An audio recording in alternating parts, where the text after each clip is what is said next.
सबसे पहले ये समझना जरूरी है कि जो लोग मदद नहीं मांगते वो कमजोर नहीं होते, बल्कि अक्सर वो सबसे ज्यादा मजबूत दिखने वाले लोग होते हैं।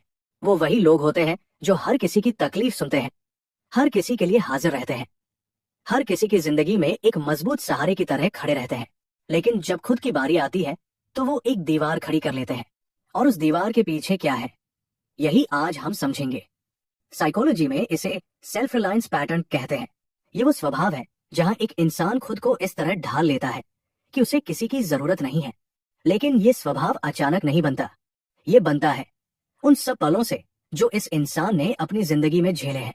हर वो पल जिसने उन्हें सिखाया कि अपनी जरूरत जाहिर मत करो, वो पल इस स्वभाव की एक और परत बन जाता है।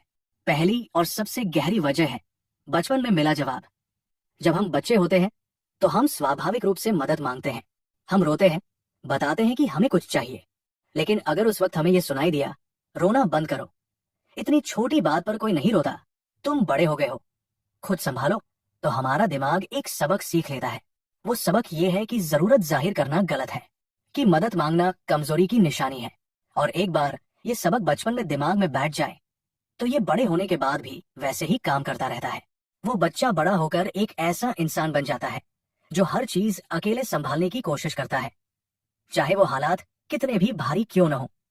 साइकोलॉजी में इसे इमोशनल सप्रेशन कहते हैं। यानी वो इंसान अपनी भावनाओं को इतने गहरे दबा देता है कि एक वक्त के बाद उसे खुद भी नहीं पता रहता कि वो अंदर से टूटा हुआ है। दूसरी बड़ी वजह है पुराना धोखा। कई लोगों ने जिंदगी में एक या दो बार मदद मांगी थी। उन्होंने किसी पर यकीन किया था और उस यकीन को तोड़ा गया।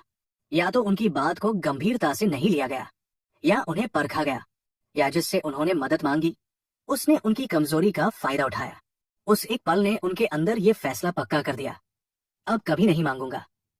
और ये फैसला इतना गहरा हो जाता है कि वो इंसान खुद भी ये नहीं जानता कि ये फैसला उसने कब और क्यों लिया था। उसे बस इतना महसूस होता है कि मदद मांगना सुरक्षित नहीं है।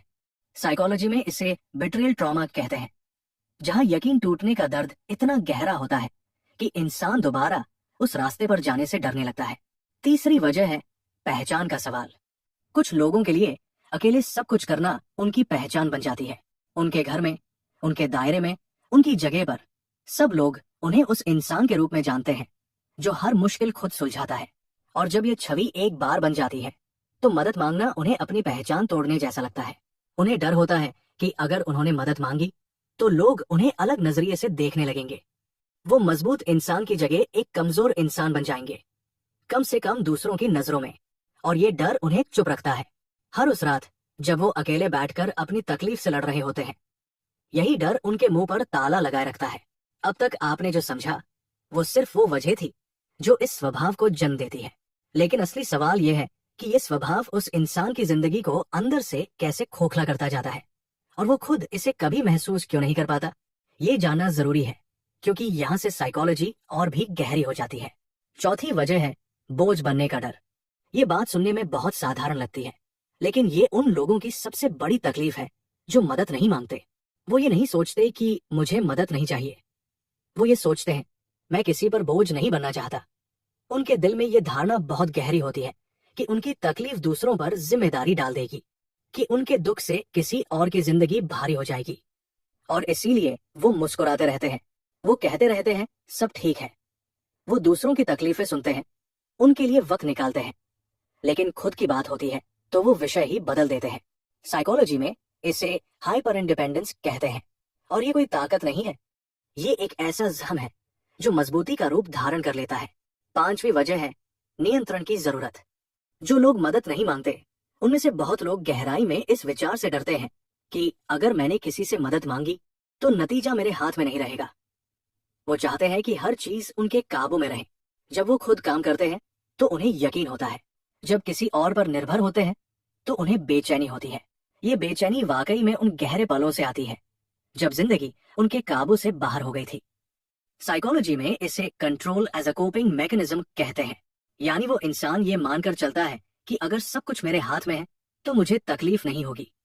लेकिन हकीकत यह है कि इस सोच में वो खुद को और ज्यादा अकेला करता जाता है। छठी वजह है रिश्तों में असंतुलन की आदत। जो लोग मदद नहीं मांगते वो अक्सर ऐसे रिश्तों में रहते हैं जहां वो हमेशा देने वाले होते हैं। वो वही होते हैं जो हर किसी के लिए मौजूद है, हर किसी की जरूरत पूरी करते हैं। लेकिन जब उनकी बारी आती है तो वो खुद पीछे हट जाते हैं, क्योंकि उन्हें लेना नहीं आता, उन्हें सिर्फ देना सिखाया गया है। और यही असंतुलन धीरे धीरे उन्हें थका देता है। वो थकते हैं लेकिन बताते नहीं, वो टूटते हैं लेकिन दिखाते नहीं। और एक दिन वो या तो पूरी तरह रिश्तों से दूर हो जाते हैं, या इतने अकेले हो जाते हैं कि बाहर से उनकी जिंदगी बिल्कुल ठीक लगती है और अंदर से वो खाली होते हैं। यहाँ एक बहुत जरूरी बात समझनी है। जो लोग मदद नहीं मांगते, उनके बारे में अक्सर ये सोच लिया जाता है कि वो बहुत मजबूत है, उन्हें कुछ नहीं होता। लेकिन सच ये है कि वो थके हुए होते हैं। वो उस इंसान की तरह होते हैं जो बहुत भारी बोझ उठाकर बहुत दूर तक चल चुका है और उसे रुकने की जगह नहीं मिली। उनकी जरूरत ये नहीं है कि कोई उनसे कहे तुम मजबूत हो, उनकी जरूरत यह है कि कोई उनसे पूछे तुम सच में कैसे हो। और जब तक वो खुद ये नहीं सीखते कि जरूरत जाहिर करना कमजोरी नहीं है, वो इसी थकान के साथ जीते रहते हैं। साइकोलॉजी कहती है इंसान अकेला नहीं बनता, उसे अकेला बनाया जाता है। उन पलों से, उन जवाबों से, उन चोटों से जो उसने तब झेली जब वो सबसे ज्यादा जरूरतमंद था। और जो लोग आज मदद नहीं मांग सकते, वो दरअसल वो लोग हैं जिन्होंने सबसे ज्यादा तकलीफ अकेले झेली है। अगर आप ऐसे हैं तो ये जानिए कि मदद मांगना कमजोरी नहीं है, ये उस इंसान की सबसे बड़ी हिम्मत है जो ये मान लेता है कि वो भी इंसान है और इंसान को इंसान की जरूरत होती है।